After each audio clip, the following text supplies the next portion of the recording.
Tuhan, hari ini kita mau belajar firman Tuhan kembali. Buka Alkitab saudara, Lukas 24 ayat 13 mulai sampai dengan ayat yang ke-16. Sekali lagi, Lukas 24 ayat 13 sampai dengan ayat 16. Firman Tuhan berkata begini. Pada hari itu juga dua orang dari murid-murid Yesus pergi ke sebuah kampung bernama Emmaus yang terletak kira-kira 7 mil jauhnya dari Yerusalem. Dan mereka bercakap-cakap tentang segala sesuatu yang telah terjadi.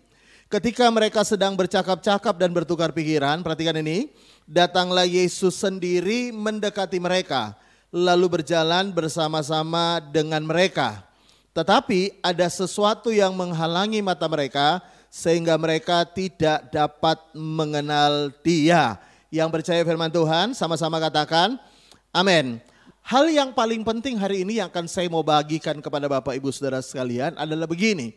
Kenapa sih Tuhan Yesus ya ketika dia sudah mati dan dia sudah bangkit, kenapa dia tidak langsung naik ke sorga? Kenapa dia mesti 40 hari ada di muka bumi ini menampakkan diri kepada banyak orang, khususnya kepada murid-muridnya sendiri? Kenapa dia tidak langsung naik ke sorga? Bukankah apa yang menjadi misinya, tugas utamanya menyelamatkan manusia sudah selesai? Nah, saya mau tunjukkan yang pertama adalah begini ya. Lihat sama-sama dulu di ayat yang ke-20. Tetapi imam-imam kepala dan pemimpin kami telah menyerahkan dia untuk dihukum mati. Dan mereka telah menyalibkannya. Jadi muridnya berkata, pemimpin-pemimpin kami orang-orang Yahudi, imam-imam menyalibkan Yesus. Ayat 21 perhatikan. Padahal kami dahulu mengharapkan, perhatikan. Jadi murid-muridnya dulu mengharapkan bahwa dialah yang datang untuk membebaskan bangsa Israel. Tetapi sementara itu telah lewat 3 hari sejak semuanya itu terjadi. Jadi kalau saudara perhatikan baik-baik, yang pertama kenapa Yesus harus menampakkan diri kepada murid-muridnya setelah kebangkitannya?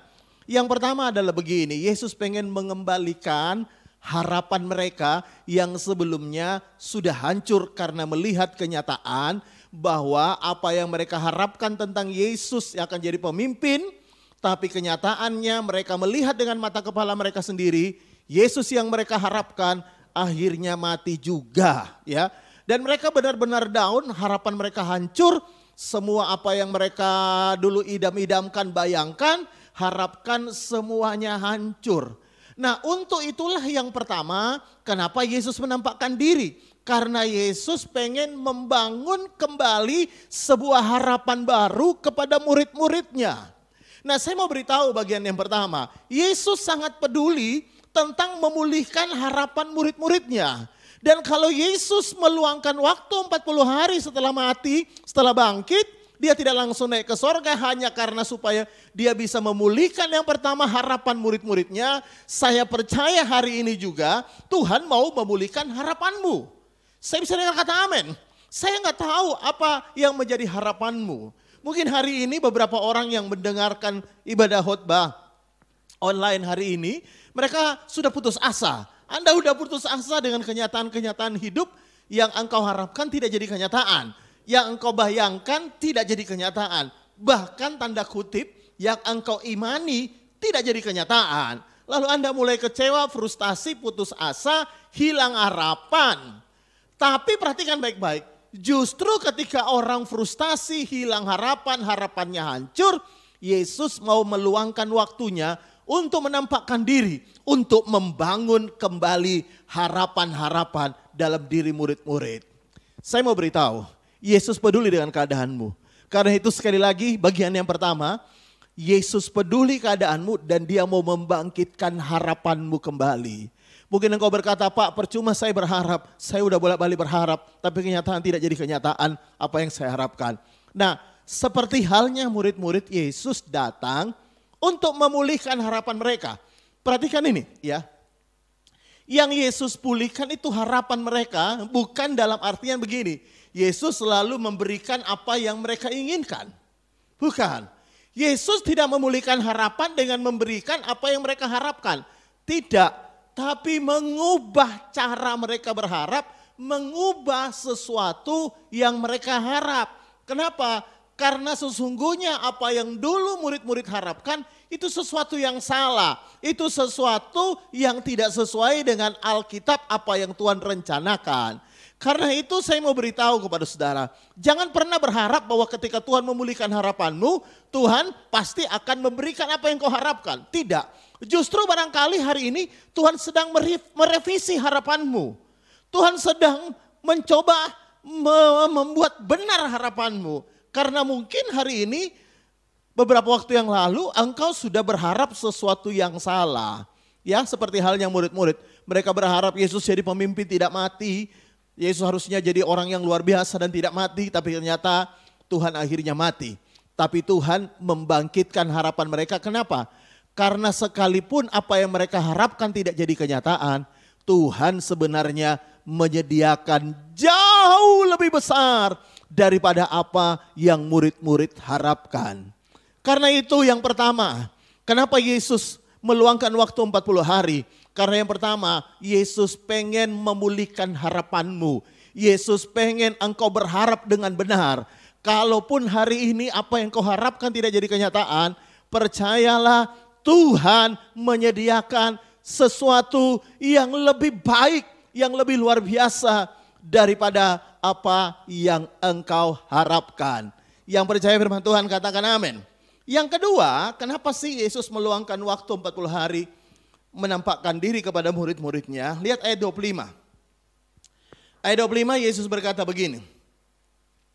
Lalu Yesus berkata kepada mereka, hai kamu orang-orang bodoh, betapa lambannya hatimu sehingga kamu tidak percaya segala sesuatu yang telah dikatakan para nabi. Bukankah Mesias harus menderita semuanya itu untuk masuk ke dalam kemuliaannya? Perhatikan ayat 27. Lalu Yesus menjelaskan kepada mereka apa yang tertulis tentang dia dalam seluruh kitab suci. Saya ulangi, Yesus menjelaskan kepada mereka tentang apa yang tertulis dalam seluruh kitab suci. Mulai dari kitab-kitab Nabi mulai dari kitab-kitab Musa dan segala kitab nabi-nabi. Nah yang kedua, kenapa Yesus meluangkan waktu untuk menampakkan diri? Karena begini saudara tahu ya, Yesus Alkitab berkata menjelaskan apa yang tertulis dalam Alkitab tentang dirinya. Loh pertanyaannya begini, 3,5 tahun Yesus ngajar firman.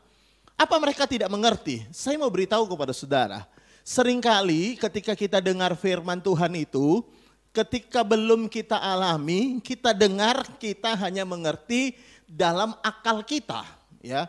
Kita hanya mengerti dalam pikiran kita, dalam intelektual kita. Tapi ketika sudah jadi kenyataan, seringkali apa yang dulu kita mengerti secara intelektual lewat pengajaran-pengajaran yang kita terima, itu kita tidak bisa aplikasikan dalam kehidupan. Nah, Yesus sudah berkali-kali ngajar tentang mereka bahwa dia akan mati dan dia akan bangkit pada hari yang ketiga. Mereka dengar, mereka ngerti, mereka tahu secara intelektual. Tapi ketika mereka langsung menghadapi sendiri kenyataan bahwa Yesus benar-benar mati, mereka drop, mereka akhirnya melupakan apa yang dulu mereka ngerti secara intelektual mereka tahu. Makanya Yesus menyempatkan diri untuk menampakkan diri, menjelaskan kembali firman Tuhan yang dulu mereka sudah ngerti. Karena dulu mereka belum alami, sekarang mereka sudah alami kenyataannya. Makanya Yesus perlu menjelaskan kembali supaya apa yang hari ini mereka mengalami, mereka betul-betul mengerti. Saya mau beritahu kepada saudara, waktu kondisi aman, Anda mendengar firman Tuhan berkata, jangan takut, Tuhan pasti pelihara hidup kita. Wah, waktu Anda dengar itu dalam kondisi Anda tidak butuh sesuatu, Anda dalam kondisi aman, nyaman, maka saya mau beritahu, Anda hanya mengerti itu secara intelektual. Makanya tidak heran begini, orang banyak datang ke gereja, rajin baca Alkitab, rajin ibadah, rajin dengar khotbah, justru ketika datang masalah mereka kelimpungan. Mereka kebingungan, mereka ketakutan. Kenapa? Karena apa yang mereka dengar waktu itu kondisinya masih aman, masih nyaman, Jadi mereka cuma ngerti secara intelektual. Tapi ketika masalahnya benar-benar terjadi, mereka tidak bisa mengaplikasikan apa yang mereka tahu tentang firman Tuhan. Nah, dengarkan baik ya. Tuhan meluangkan waktu supaya kita mengerti hari ini, mengaplikasikan apa yang sedang terjadi sesuai dengan firman Tuhan. Nah, mungkin hari ini waktu engkau tidak ada masalah, dulu waktu engkau tidak ada masalah, engkau dengar firman Tuhan, engkau cuma ya, amin, amin. Tapi hari ini ketika engkau punya masalah, tiba-tiba kayak firman yang kau dulu aminkan, yang kau tahu kebenarannya, tiba-tiba menguap. Makanya gak heran, saya banyak ketemu orang yang dulu rajin baca Alkitab, rajin sembahyang, rajin berdoa, bahkan rajin ibadah. Justru ketika mereka menghadapi masalah hari ini, mereka omongannya sudah ngalang-ngalain, orang tidak percaya. Kenapa? Karena apa yang dulu mereka tahu tidak bisa mereka terapkan dalam hidup mereka. Karena mereka cuma tahu kulitnya saja. Dan mereka tidak mengerti bahwa ini harus diaplikasikan dalam kehidupan. Saya mau beritahu, firman Tuhan yang Anda pernah dengar, itu bukan hanya untuk Anda tahu. Tapi ini waktunya di hari-hari sulit, hari-hari sukar, hari-hari di mana engkau sedang mengalami masalah. Ini waktunya mengaplikasikan firman Tuhan yang pernah engkau tahu, yang pernah engkau dengar. Yang pernah bahkan engkau hafal ayatnya. Hari ini engkau aplikasikan dalam kehidupanmu. Nah, lihat pada begitu banyak orang hari lagi susah. Bukan keluar ayat-ayat Alkitab. Tapi yang keluar dari mulutnya cuma omelan, sungut-sungut, bahkan marah-marah dengan Tuhan. Karena kondisi mereka hari ini yang sedang sukar. Seolah-olah bertahun-tahun mereka ikut ibadah, ikut doa, rajin baca Alkitab, seolah menguap. Ketika mereka harus hadapi kenyataan bahwa Yesus hari itu, harinya mereka lihat mati dengan mata kepala mereka sendiri. Nah, sama hari ini ya. Saya nggak tahu kondisimu ya. Tapi hari ini dengarkan baik, ini waktunya sebenarnya Anda mengerti dan Anda mengaplikasikan setiap firman yang Anda tahu. Setiap datang masalah harusnya Anda counter mereka dengan firman yang Anda tahu. Jadi murid-muridnya itu, Yesus sebenarnya berharap begini. Ketika Yesus mati, mereka langsung counter dengan firman Tuhan dan berkata gini, ya gak apa-apa Yesus mati. Tapi aku tahu Yesus pernah ngomong, dia akan bangkit pada hari yang ketiga. Dia akan bangkit pada hari yang ketiga, dia tidak akan selamanya mati. Itu harapan Yesus. Tapi kenyataannya, mereka tahu firman, ketika Yesus mati, mereka hilang harapan, mereka frustasi. Jadi seolah-olah semua apa yang Tuhan katakan itu menguap seiring dengan masalah yang mereka hadapi. Hari ini saya mau beritahu kepada saudara, ya. Apa yang sedang kau hadapi, hadapi dengan kebenaran firman Tuhan yang engkau tahu. Saya bisa dengar kata amin. Jangan sampai firman Tuhan hanya engkau pelajari pada saat aman, tapi pada waktu engkau sedang susah, firman Tuhan yang kau tahu tiba-tiba menguap. Engkau lagi tidak mempergunakan senjata firman Tuhan yang kau tahu untuk mengcounter setiap masalahmu, untuk mengcounter setiap ketakutanmu, untuk mengcounter setiap kekhawatiranmu dengan firman. Tapi justru engkau izinkan semua ketakutan, kekhawatiranmu mengalahkan semua firman Tuhan yang engkau tahu hari ini. Saudara, saya ini orang yang paling malas berdebat firman dengan orang yang saya tahu dia tahu firman. Ya, kadang-kadang kita menasehati orang yang lagi takut, jangan takut, Tuhan pasti tolong engkau. Mereka lebih tahu firman dan berkata, iya Tuhan memang tahu saya lagi takut. Tapi kan ada ayat yang berkata begini. Membela diri untuk kenyataan yang mereka sedang hadapi, kenyataan bahwa mereka takut. Tapi mereka tidak mengkonter dengan firman Tuhan yang berkata, jangan takut, aku menyertai engkau. Tapi mereka justru mencari ayat-ayat yang membenarkan ketakutan mereka. Kalau mereka lagi khawatir, Tuhan berkata, Pak jangan khawatir Pak. Ya, tapi mereka kemudian mengkonter dengan apa yang mereka anggap sebagai manusiawi.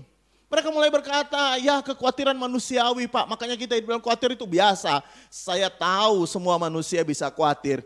Tapi bukankah firman Tuhan ada ayat-ayat yang kau sudah tahu beberapa waktu yang lalu yang kau baca. Bukankah itu engkau bisa pergunakan di saat engkau khawatir. Engkau mulai memperkatakan firman Tuhan dan berkata, aku gak boleh khawatir. Karena Tuhan berkata jangan khawatir. Burung di udara dia pelihara, bunga di padang dia hiasi. aku anaknya, pasti juga dipelihara oleh Tuhan. Harusnya kita mengkonter firman Tuhan seperti itu. Tapi kenyataan murid-muridnya juga seperti itu. Mereka diajari bahwa Yesus akan mati dan bangkit, tapi pada waktu mereka hadapi kenyataan Yesus mati dan mati, firman Tuhan yang mereka tahu menguap semua. Makanya Tuhan perlu datang dan apa saudara? Mengajari mereka kembali. Karena itu hari ini saya tidak akan perpanjang firman Tuhan.